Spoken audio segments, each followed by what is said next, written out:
So, fear also has a hierarchy. Those with more power and force are at the top. The hierarchy is not accepted as legitimate by anybody who isn't at the top.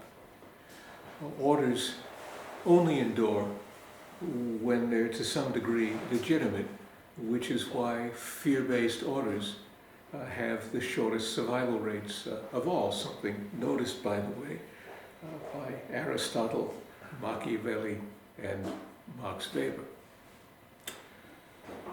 Each of these motives that I describe, except for fear, is associated with a different principle of justice or a combination of them. Thumos, which, as I noted, gives rise to clientelist hierarchies, is associated with the principle of fairness. This principle dictates that those who should receive the most of whatever is valued are those who contribute the most to the society and its well-being. This is a long-standing traditional principle of justice invoked by aristocrats everywhere to justify their special privileges on the grounds that they provide more. We see it in international relations, in the creation of great powers officially recognized at the Congress of Vienna in 1815, who are given special privileges because they also have the special responsibility of maintaining order. Today, it's represented in the Security Council of the United Nations, where the great powers are given very special privileges, but also responsibilities for maintaining international order. Let's pass over the question now of whether this works. Appetite is based on the opposing principle of equality, that whatever it is that's valued should be evenly distributed. And appetite turned to this principle historically, the middle classes did, as a means of contesting the special privileges and the political monopoly of an aristocratic elite.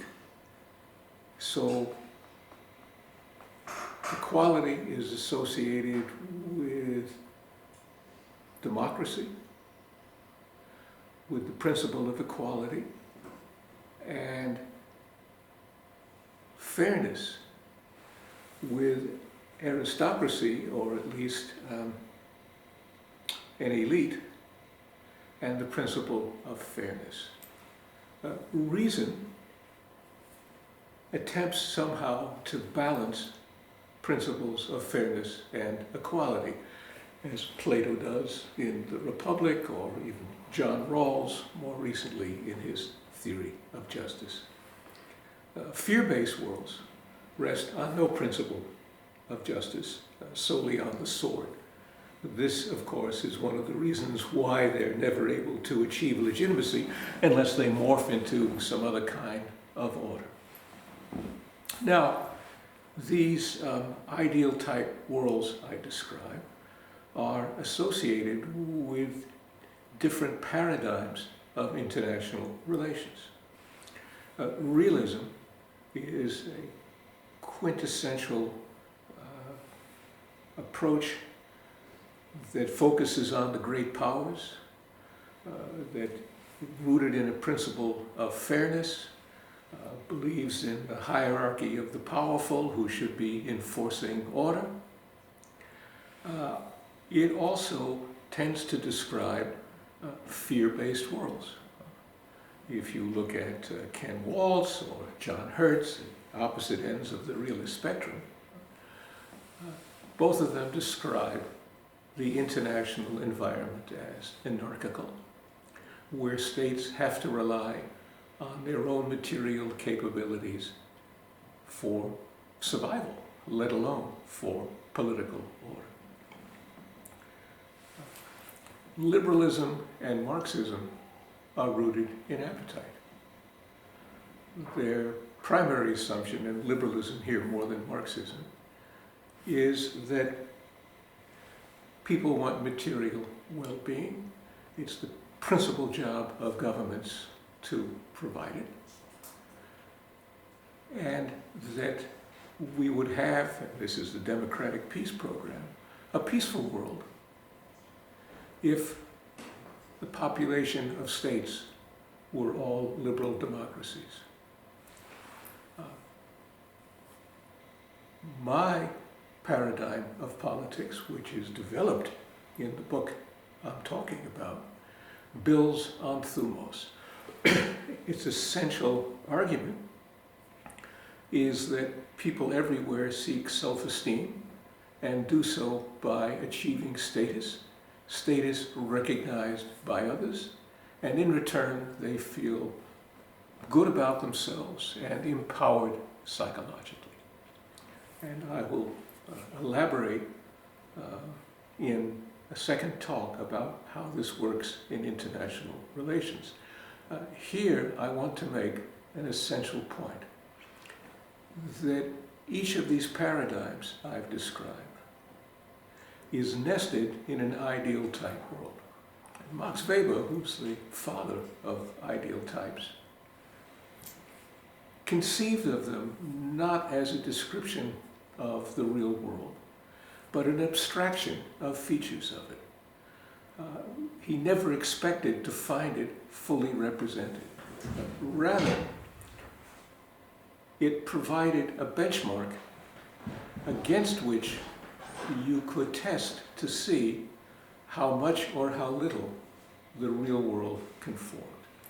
My argument is that realism, liberalism, Marxism make fundamental errors in thinking the worlds they describe are real rather than ideal types.